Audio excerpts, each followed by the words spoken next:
Hello दोस्तों, तो स्वागत है मेरे यूट्यूब चैनल पे। और मैं अब सेट थ्योरी में सबसेट्स के बाद कुछ आगे बढ़ता हूँ और कुछ थ्योरम्स आपके सामने प्रूफ कराना चाहता हूँ। और इस थ्योरम को प्रूफ कराते वक्त मैं आपको ये बताना चाहता हूँ कि आपको कोई भी अगर थ्योरम्स आ जाए तो उसको प्रूफ करते वक्त तो सोचना क्या है, जिससे कि आप इजीली प्रूफ कर सको। ठीक है, तो पहला थ्योरम हमारा क्या है, phi is subset of every set. जो हमारा एम्प्टी सेट होता है वो क्या होता है, हर किसी सेट्स का सबसेट होता है। ठीक है, तो इसका हम लोग प्रूफ कैसे करते हैं, तो अगर let phi and A B two sets.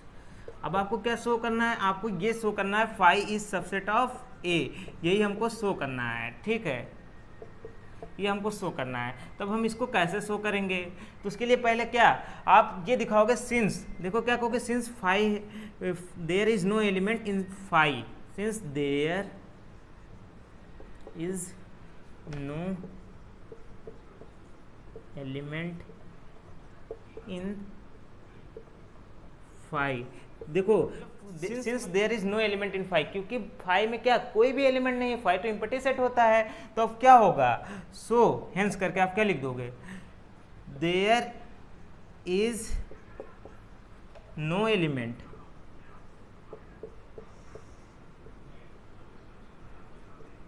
in phi such that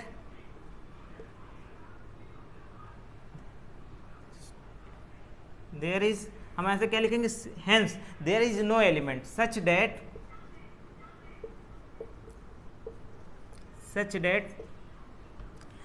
a belong to phi and a does not belong to a small A. तो ठीक है, तो अब हमारे पास क्या, हमने फाई की प्रॉपर्टी निकाली। फाई की प्रॉपर्टी क्या थी, फाई की प्रॉपर्टी यही थी कि फाई में कोई भी एलिमेंट नहीं है।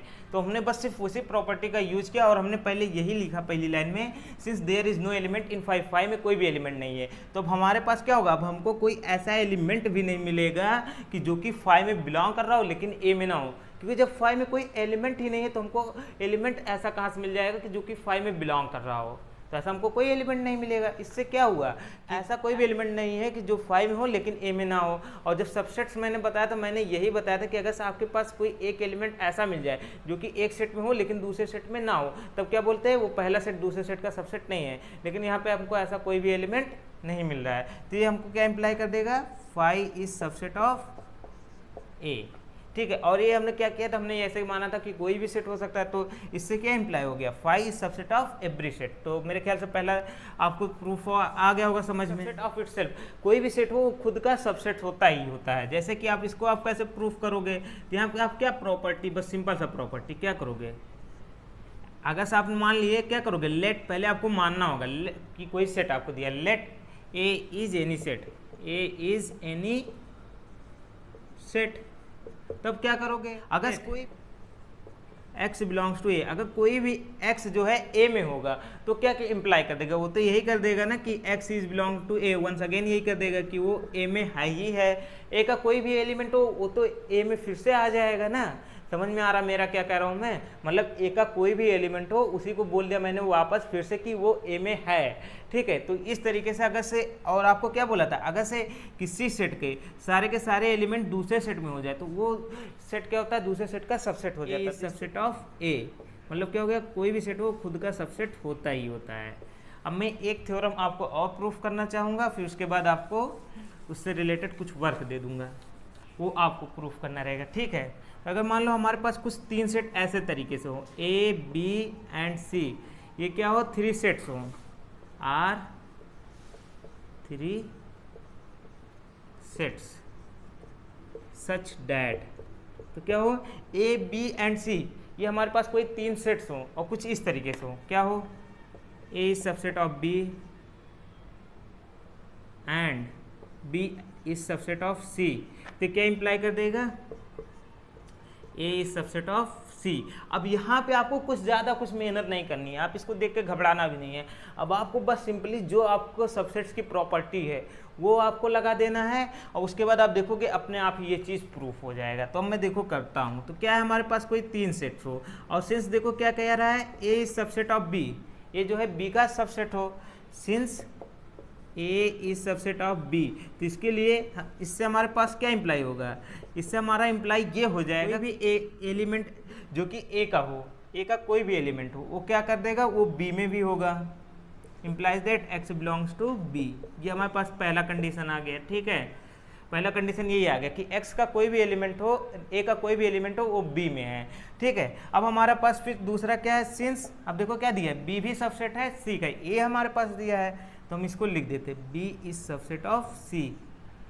अब ये क्या इंप्लाई कर देगा कि मतलब क्या, सबसेट की वही प्रॉपर्टी लगाएंगे। सबसेट की प्रॉपर्टी क्या बोलेगा, x बिलोंग्स टू b, क्योंकि देखो b जो है c का सबसेट है, तो इसका मतलब क्या हो, b का कोई भी एलिमेंट ले लोगे वो c में भी आ जाएगा। तो इम्प्लाइज दैट क्या हो जाएगा, x बिलोंग्स टू c। ठीक है, ये दो हो गया। अब अगर आप इन दोनों चीज़ों को देखना चाहो, ऐसा अगर आप इनको साथ में लिखना चाहो, x बिलोंग कर रहा है, जो भी x a में बिलोंग कर रहा है, a क्या इंप्लाई कर दे रहा है, x बिलोंग कर रहा है वो b में, अगर जो भी x a में आ गया वो b में भी आ गया। ठीक है, और जो b में आ रहा है वो क्या इंप्लाई कर दे रहा है, वो c में भी आ जा रहा है। ठीक है, इसको ऐसे अगर हम लोग ऐसे अगर आप समझना चाहो, बॉक्स बना सकते हो। देखो एक छोटा सा बॉक्स हो, इसमें a के एलिमेंट है, ठीक है, एक उससे थोड़ा सा बड़ा इसमें b के एलिमेंट हो, ठीक है, और एक हमने बॉक्स बनाया उसमें c के एलिमेंट हो। ठीक है, अब जो भी a में है वो तो b में आ गया। ठीक है, अब देखो जो भी b में वो किस में आ गया, c में आ गया। इसका मतलब जो a वाला पार्ट था ये b में भी है और ये यानी कि c में भी आ जाएगा, क्योंकि जब ये b में आ गया तो b वाला जब इसमें जाएगा तो ये वाला अपने आप ही उसमें चला जाएगा। इससे क्या हो गया कि जो भी एलिमेंट a में है वो एलिमेंट c में भी आ गए हैं। ठीक है, तो इन तीनों कंडीशन को हमने क्या किया, एक साथ कर लिया। अब ये क्या हमको इंप्लाई कर दे रहा है कि x belongs to a implies that x belongs to c। x अगर कोई भी x जो कि a में हो वो क्या हो जाएगा, वो c में भी आ जाएगा। जिससे हमारा क्या हो गया, अब देखो ये सबसेट्स का कंडीशन फॉलो कर रहा है कि नहीं, कि कोई भी एलिमेंट जो कि पहले सेट में बिलोंग कर रहा है, अगर वो दूसरे सेट में बिलोंग कर जाए तो क्या हो जाता है, पहला सेट दूसरे सेट का सबसेट हो जाता है। तो ये क्या हो जाएगा, a is subset of c। तो ये हमने प्रूफ कर दिया। ठीक है, तो अगर आपके पास कोई तीन सेट्स ऐसे हों कि a जो है b का सबसेट हो और b जो है c का सबसेट हो, तो क्या हो जाएगा, a जो है c का सबसेट हो जाएगा। ठीक है, ठीक इसी तरीके से आपके पास एक थ्योरम आप प्रूफ कर लीजिएगा, क्या, अगर a जो है b का प्रॉपर सबसेट हो एंड b जो है प्रॉपर सबसेट हो c का, तो क्या हो जाएगा, a is proper subset of c। ये आपके लिए वर्क है, आप इसको करिएगा। ठीक है, ये आपको तो पता चल गया 5 सबसेट होगा एवरी सेट का, और कोई भी सेट हो वो खुद का सबसेट होता है। लेकिन देखोगे ए के जो सारे के सारे एलिमेंट्स हैं वो ए में रहेंगे ही रहेंगे, तो जो कोई भी सेट है वो खुद का प्रॉपर सबसेट कभी नहीं होता है, कभी भी खुद का प्रॉपर सबसेट नहीं होता है। प्रॉपर सबसेट तो कोई भी सेट हो तो वो खुद का प्रॉपर सेट कभी नहीं होता है, प्रॉपर सबसेट नहीं होता। ठीक है, अगर कोई भी सेट हो, अगर आपसे ये बोला जाए क्या वो खुद का प्रॉपर सबसेट होगा, तो नहीं, कभी भी वो खुद का प्रॉपर सबसेट नहीं होता है। और नंबर 2 पॉइंट 1 हो गया। पॉइंट 2 क्या होता है, फाई को कभी भी किसी सेट का प्रॉपर सबसेट नहीं माना जाता है। फाई को किसी भी सेट का प्रॉपर सबसेट नहीं माना जाता है। फाई जो हर एक सेट का सबसेट होता है लेकिन वो प्रॉपर सबसेट नहीं होता है। ठीक है, तो थैंक यू, मैं बस इतना ही, इसके आगे हम नेक्स्ट वीडियो में डिस्कस करेंगे। जय हिंद।